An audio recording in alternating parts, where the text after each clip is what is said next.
జై శ్రీకృష్ణ.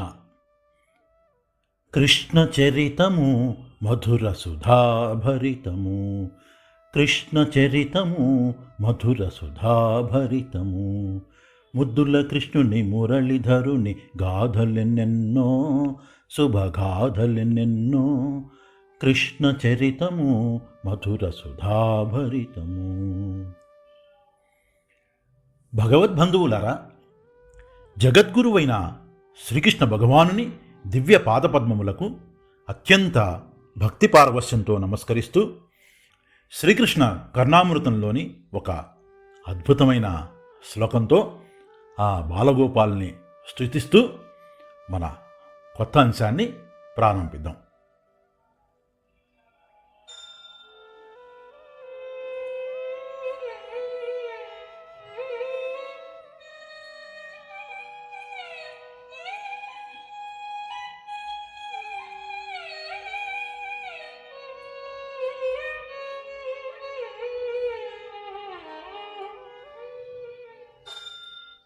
పాదౌ పాద వినిర్జితాంభుజవనౌ పద్మాలయాలంకృతౌ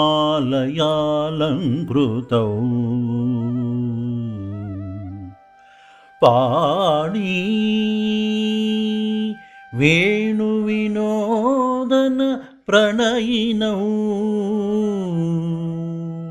పాణీ వేణువినోదన ప్రణయినౌ పర్యాప్త శిల్పశ్రియౌ బాహూ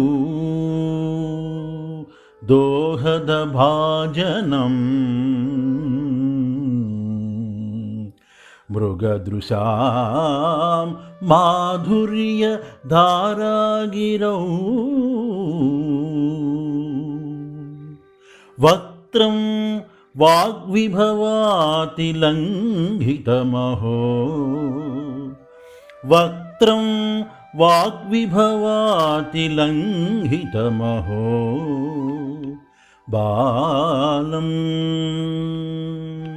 కిమేతన్మహా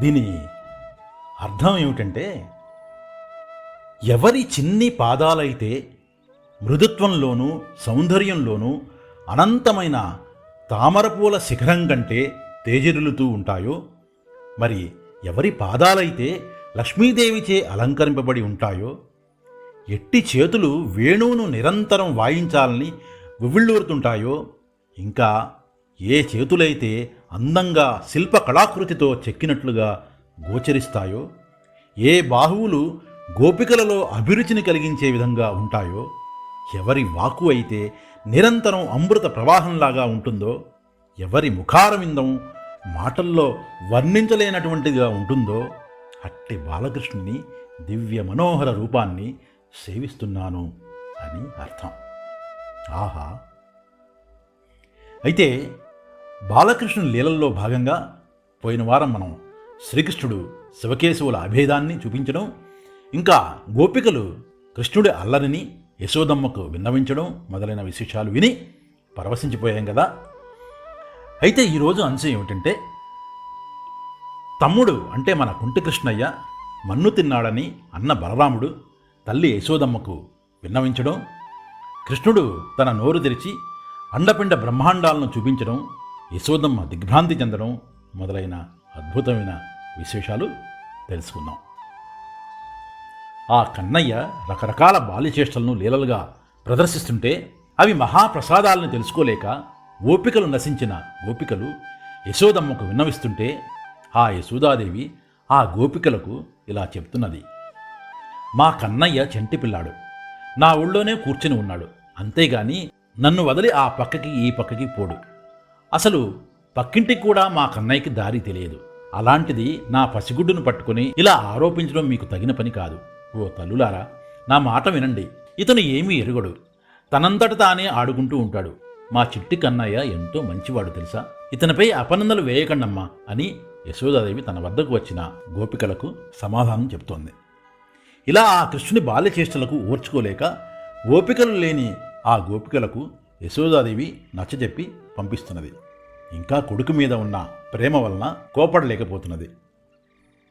కాంతలు తల్లితో తన వికారముల్ల గణింప భీతుడై శాంతిని సొంపునన్ పరమసాధుని పెంపునన్ కోలమాట్కిన్ విభ్రాంతిని కైవడిన్ జడుని భంగిన్ కుమారకు డోరకుండెన్ ఏవంతయు లేక తల్లి కుచవేదికపై తలమోపి ఆడుచున్.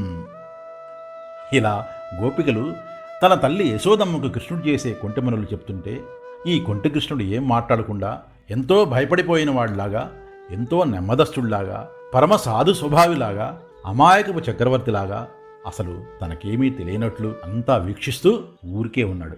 అసలు ఏమీ జరగనట్లు తల్లి ఒడిలో చేరి తల్లి రొమ్ములపై తలాంచి ఆడుకుంటున్నాడు. అంతనొక్కనాడు బలభద్ర ప్రముఖులైన గోపకుమారులు వెన్నుండు మన్ను తినని చెప్పిన యశోద బాలుని కేలు పట్టుకొని ఇట్లనియే. ఒకరోజున బలరాముడు ఇంకా వారి స్నేహితులు కృష్ణుడు మట్టి తిన్నాడు అని యశోదాదేవికి చెప్పారు. అంత అమాయకపు తల్లి ఆ బాలకృష్ణుడి చెయ్యి పట్టుకుని గదమాయిస్తుంది. మన్నేటికి భక్షించదు మన్నేమములేల నీవు మన్నింపవు, మీ అన్నయూ సకులును చెప్పెదరన్నా మన్నేల మరి పదార్థము లేదే. మన్నేటికి భక్షించదు మట్టెందుకు తింటున్నావు కన్నా, మన్నియమములేల నీవు మన్నింపవు. మత్ అంటే నా యొక్క, నియమములు అంటే ఆంక్షలు. నేను చెప్పే నియమాలు వద్దని చెప్పినవన్నీ ఎందుకు లెక్క చేవురా తండ్రి, తల అడ్డంగా ఊపకు అలా. మీ అన్నయూ సకులును చెప్పేదరన్నా నీ అన్న బలరాముడు స్నేహితులు అందరూ చెప్తున్నారు కదా. మన్నేల మరి పదార్థము లేదే, ఏ ఇంట్లో తినడానికి మట్టి తప్ప ఇంకేం పదార్థాలు లేవా ఏమిటి అని అడుగుతుంటే ఆ తల్లి యశోదాదేవికి ఆ మాయలమారి కృష్ణబాలుడు సమాధానం ఇలా చెప్తున్నాడు. అమ్మా, మన్ను తినంగనే శిశువునో యాకుంటినో వెర్రినో నమ్మంజోడకు వీరి మాటలు మదిన్ నన్నీవు కొట్టంగా వీరి మార్గంబు ఘటించి చెప్పెదరు కాదేనిన్ మదీయాస్య గంధమున్ ఆఘ్రాణము చేసి నా వచనముల్ తప్పైన దండింపవే.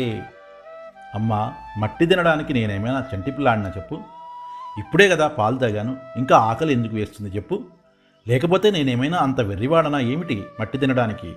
నువ్వు నన్ను కొట్టాలని వీళ్ళు కల్పించి చెప్తున్నారు అంతే, కావాలంటే నా నోరు వాసన చూడు, నే చెప్పింది అబద్ధమైతే కొట్టుదుగాలే, వీళ్ళు చెప్పే మాటలు నమ్మవద్దు అని చిన్నికృష్ణుడు మట్టి ఎందుకు తింటున్నావని దెబ్బలాడుతున్నా తల్లి యశోదమ్మకి సర్ది చెప్పి నోరు తెరిచి చూపించబోతున్నాడు. చిన్నపిల్లల్ని చూడండి, వాళ్ళు చేసే కొంటె పనులకి వాళ్ళను దండించాలని చూసే ప్రతి తల్లితోనూ ప్రతి పిల్లవాడు తనంతాను సమర్థించుకుంటూ ఉంటాడు. అలాంటి ముద్దు ముద్దు పలుకులే ఆ చిన్నికృష్ణుడి నోట్లోంచి కూడా అలవోకగా జాలువారుతున్నాయి.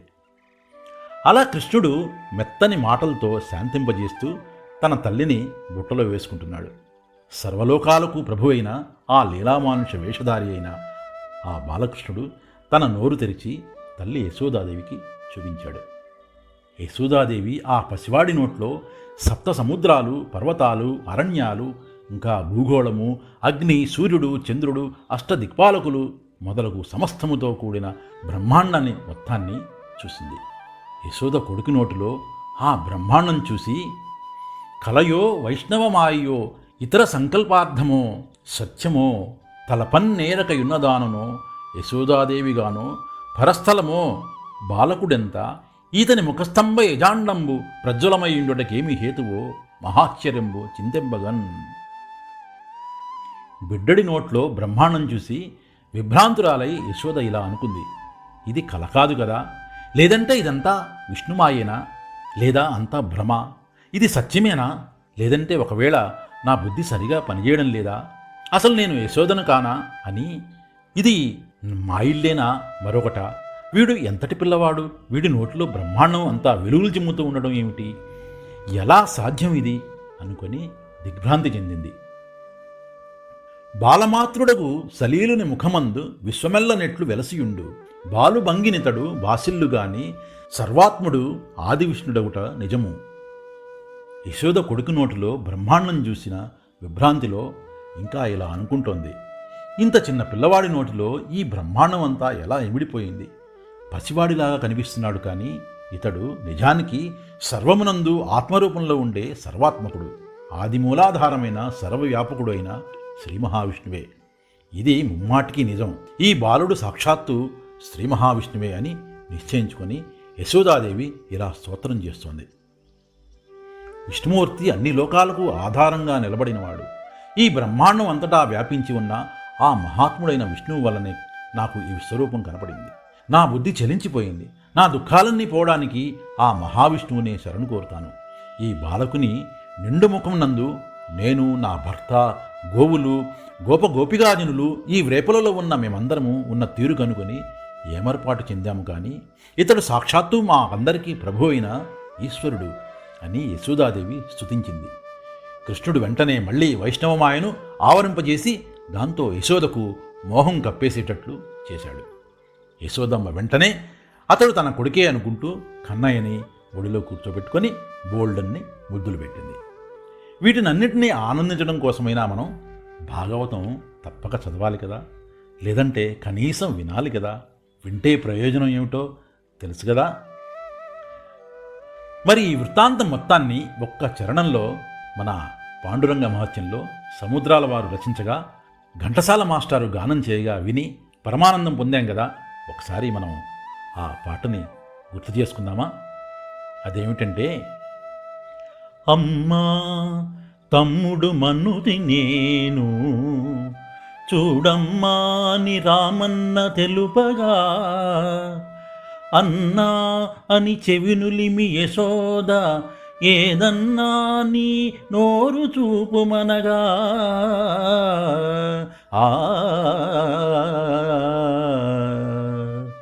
చూపితివట నీ నోటను బాపురే 14 భువన భాండముల ఆ రూపముగనిన యశోదకు తాపము నశించి జన్మధన్యతగాంచెన్.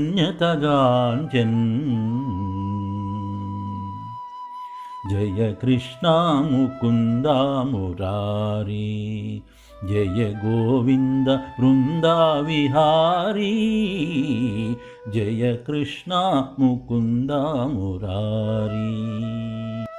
ఈ విధంగా ఆ శ్రీకృష్ణుని లీలలను, వైభవాలను, ఆయన తత్వాన్ని మనం లేశమాత్రమైనా తెలుసుకున్నందుకు భక్తవత్సలుడైన ఆ శ్రీకృష్ణ పరమాత్మ తన కృపాకటాక్ష వీక్షణములు మన మీద కూడా తప్పక ప్రసరిస్తాడని ఆశిస్తూ ఆ శ్రీకృష్ణ భగవానుడి దివ్యమంగళ రూపాన్ని వచ్చే వారం దాకా మనసు నిండా నింపుకొని ఆయన్ను స్మరించుకుంటూ మనసు పులకరింపజేసుకుంటూ మళ్ళీ మనం మరొక సరికొత్త అంశంతో వచ్చే వారం కలుద్దామా?